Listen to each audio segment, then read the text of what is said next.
vamos a explicar la República de Weimar, el sistema imperante en Alemania entre 1919 y 1933.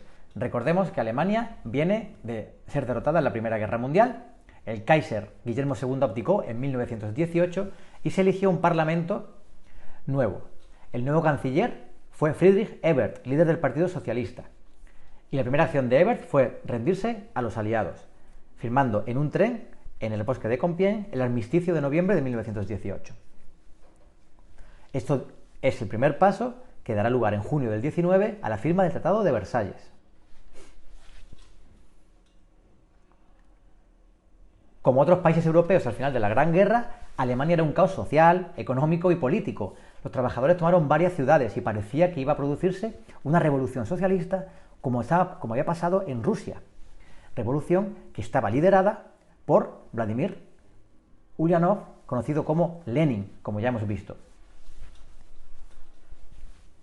Ebert, el canciller, que era socialista, sin embargo creía firmemente en la democracia y pensaba que no debía haber este tipo de revoluciones. Por tanto, solicitó ayuda al ejército que regresaba del frente para sofocar a los revolucionarios que estaban en muchísimas ciudades alemanas, entre ellas, por ejemplo, Berlín, la capital.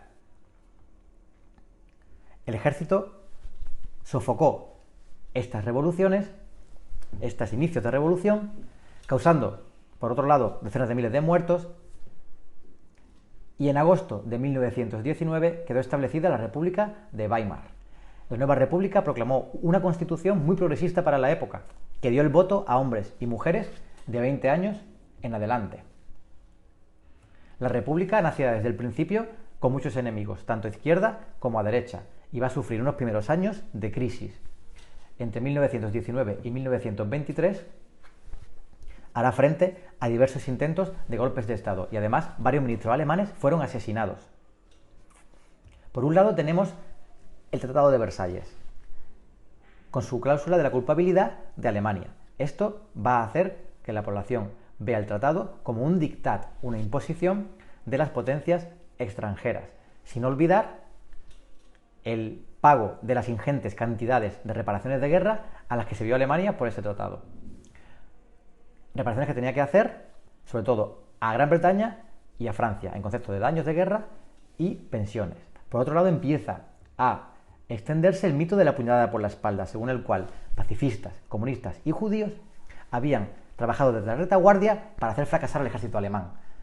Todo esto olvidando que hasta 12.000 judíos habían luchado por el Kaiser y muerto durante la Gran Guerra. Además, los grupos políticos de extrema izquierda se oponían a un gobierno que había utilizado el ejército para acabar con la revolución comunista.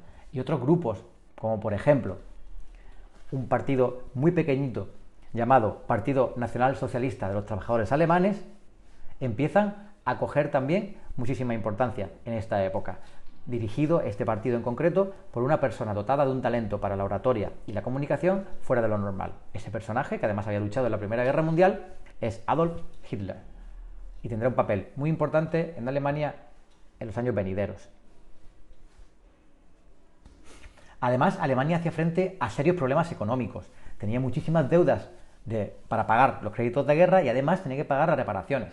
Por eso en el año 1923 dejó de pagar ciertas reparaciones y es por ello que Francia, por un lado, y Bélgica, por otro, ocuparon militarmente la región industrial del Ruhr, la región más industrializada de toda Alemania. El gobierno alemán ordenó a sus trabajadores ir a la huelga y para pagar sus salarios empezó a imprimir muchísimas cantidades de dinero. La huelga además provocó la caída de la producción de bienes manufacturados, lo que hizo crecer también los precios. Y pronto la inflación estuvo fuera de control. Por otro lado, seguía el gobierno fabricando dinero en marcos, que es la moneda alemana de la época, y más marcos, y más marcos, y muchísimos más marcos. Así, por ejemplo, podemos ver imágenes como barrenderos literalmente barriendo papeles, billetes de marcos del suelo, o mujeres utilizando los billetes como combustible para la calefacción de la casa, o a niños jugando con fajos de billetes. El dinero había perdido su valor. Para que pongamos esto un poco en contexto y nos hagamos una idea. Una rebanada de pan que costaba en enero de 1923 la cifra de 250 marcos, lo cual ya es una barbaridad, pasa en noviembre del mismo año, de 1923, a costar 200.000 millones de marcos. Si lo ponemos en euros, hacer la cuenta en euros, que una rebanada de pan costase 250 euros, ya es una burrada, y que pasase a costar 10 meses más tarde 200.000 millones de euros. Es algo totalmente fuera de control. Por eso a este periodo se le va a conocer como el periodo de la hiperinflación. Los salarios de los que tenían trabajo subían cada día, pero los ahorros de los ciudadanos se convirtieron en nada, y los pensionistas que tenían unos ingresos fijos se vieron incapaces de pagar nada. Esta situación va a empezar a solucionarse a partir del año 24, cuando Gustav Stresemann organizó en el Reichstag una coalición política de partidos democráticos y moderados. A este nuevo periodo se le va a conocer como la Edad Dorada y va a tener lugar entre 1924 y 1929. El nuevo gobierno va a acabar con las huelgas y convenció a Francia y Bélgica de que se retiraran del suelo alemán. También además se introdujo una nueva moneda para estabilizar la inflación. El nuevo gobierno introdujo reformas también para ayudar a la gente, como por ejemplo pagas por desempleo y mejora de las viviendas. Y llegó a un acuerdo con las potencias para el pago de las reparaciones. Por este acuerdo, Estados Unidos daría créditos a Alemania para que reflotara su industria y su economía.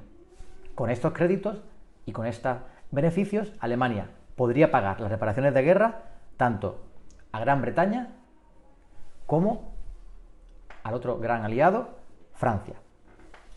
Y a su vez, estas dos potencias podían pagar el dinero que le debían a Estados Unidos de todos los créditos que le había prestado durante la Gran Guerra, cerrando un círculo económico que va a hacer que a nivel mundial la economía sufra una época de mejora. A este plan se le llama el Plan Dawes y se firma en 1924. Por otro lado, Alemania en 1926 va a ser admitida en la Sociedad de Naciones,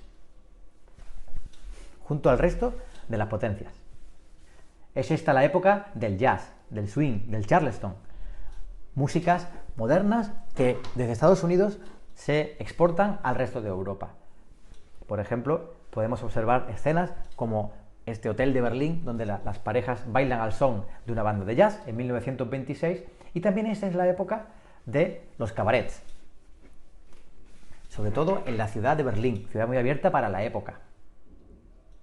Todo este periodo de bonanza va a finalizar abruptamente en octubre de 1929, cuando la bolsa de Wall Street en New York va a sufrir un crash, una debacle que va a provocar la gran crisis de 1929, que se va a extender al resto de Europa, va a contagiar al resto de países, y Alemania se va a ver muy dañada, seriamente dañada por los efectos de esta crisis. El paro va a empezar a aumentar, la economía va a caer, y esto será el caldo de cultivo perfecto para ideologías extremistas, como veremos más adelante. Pero esto es otra historia.